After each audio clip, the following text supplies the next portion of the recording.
Imagine a place where people go to feel safe. A sacred place filled with hymns, prayers, and promises of salvation. For centuries, churches have been symbols of trust, family, and faith. But what if, beneath the sanctuary, behind closed doors, and in the dark corners of church basements, secrets were being kept secrets so disturbing they would shake the very foundations of faith itself? This is the story of how the hidden world of clergy abuse was exposed. A story not of isolated incidents, but a systemic deception where men of God became predators, and where silence, power, and secrecy allowed decades of horror to unfold in plain sight. For many survivors, the church basement has become a haunting symbol. It was a place where Sunday school classes were taught, where youth groups gathered, where children played after Massachusetts. But for some, it was also the place where trust was shattered. The basement represented privacy separate from the sacred altar above. It was in these shadowed spaces, out of view, where predators knew they could act. And it was in these very places that children learned the darkest truth of all, that the people they were taught to trust most could become the ones who destroyed them. The modern reckoning with church abuse began in Boston. In 2002, the Boston Globe Spotlight team published a series of investigative reports exposing the Archdiocese of Boston's decades-long cover-up of clergy abuse. Journalists discovered that priests who had been accused of molesting children were quietly moved from parish to parish, often without warning the new congregations. One of the most notorious names was Father John Geoghegan. Accused of abusing more than 130 boys over 3 decades, Geoghegan was repeatedly reassigned despite mounting complaints. Court records revealed that Cardinal Bernard Law and other church leaders knew of Geoghegan's behavior, yet continued to shield him. When the truth finally broke, it wasn't just Boston that erupted in outrage. It was the entire world. The church basement secret was no longer just whispered among survivors. It was broadcast for all to hear. In Minnesota, Pennsylvania, California, Ireland, Australia, the stories were heartbreakingly similar. Survivors described being singled out, groomed, and invited into private spaces like basements, rectories, or sacristies.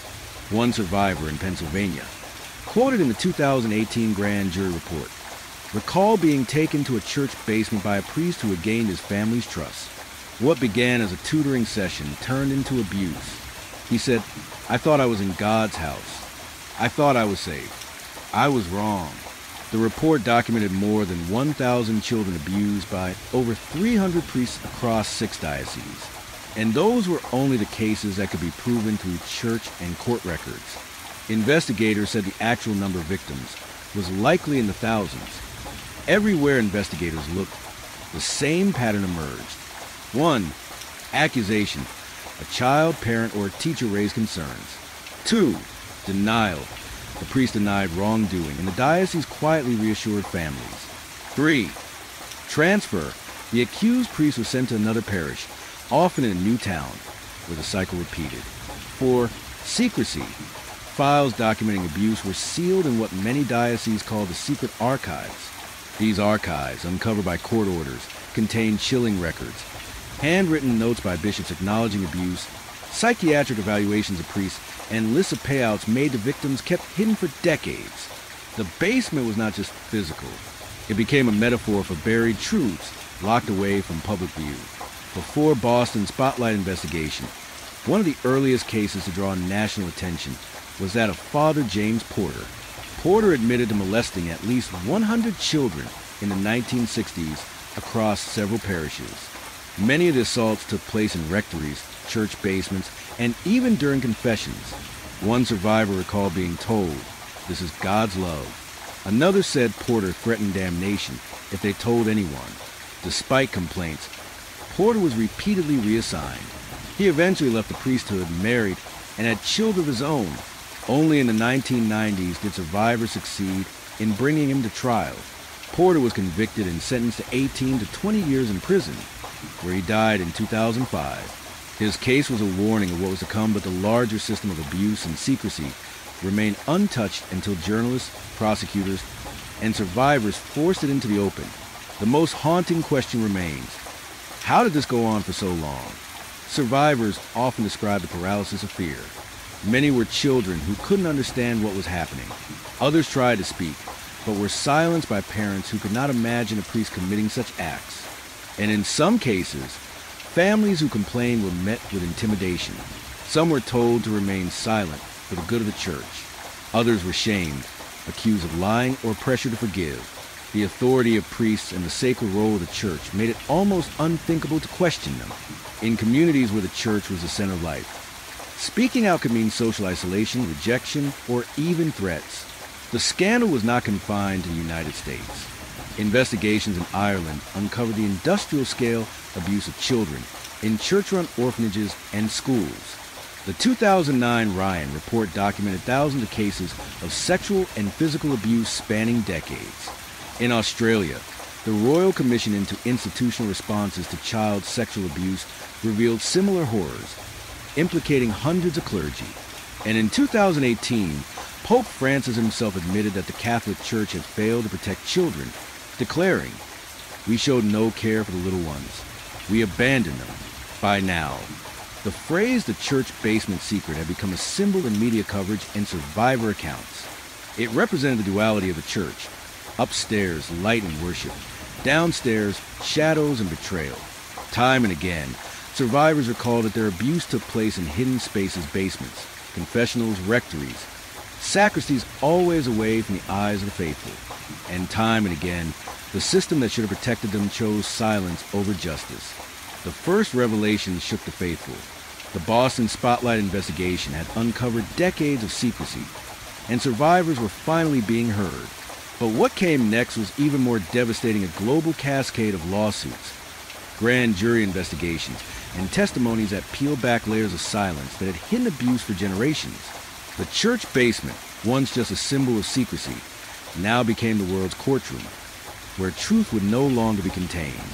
After Boston, victims across the United States began filing lawsuits. Attorneys unearthed internal church documents, memos, personnel files, and letters proving that bishops and cardinals had knowingly reassigned abusive priests. In Pennsylvania, the 2018 grand jury report became one of the most comprehensive documents of abuse ever compiled, spanning 1,356 pages. It identified 301 predator priests across 6 dioceses and more than 1,000 known victims. The jury wrote chillingly: priests were raping little boys and girls, and the men of God who were responsible for them not only did nothing, they hid it all. For decades, monsignors, auxiliary bishops, archbishops, cardinals, many were complicit. One case in the report described a priest who gave a child alcohol, raped him, and then absolved him of sins in confession. Another documented a priest who impregnated a teenage girl and arranged for her abortion with the diocese's help. These stories were no longer whispers from basements. They were evidence in black and white, entered into the record of American history. Behind every headline was a survivor. In California, Joey Piscitelli, abused by a priest as a boy, became one of the first to speak publicly, standing outside churches with signs demanding accountability. In Minnesota, Jeff Anderson, a lawyer who represented survivors, uncovered thousands of documents showing how church leaders protected priests. And in Boston, survivors like Phil Saviano, who had himself been abused by Father David Holly, spoke openly to the press. Saviano's story, dramatized years later in the Oscar-winning film Spotlight, revealed how one voice can inspire many others. For these survivors, telling their story was not just about justice. It was about reclaiming power stolen from them as children. The reckoning quickly spread overseas. In Ireland, the Ryan Report of 2009 documented horrific abuse in church-run schools and orphanages.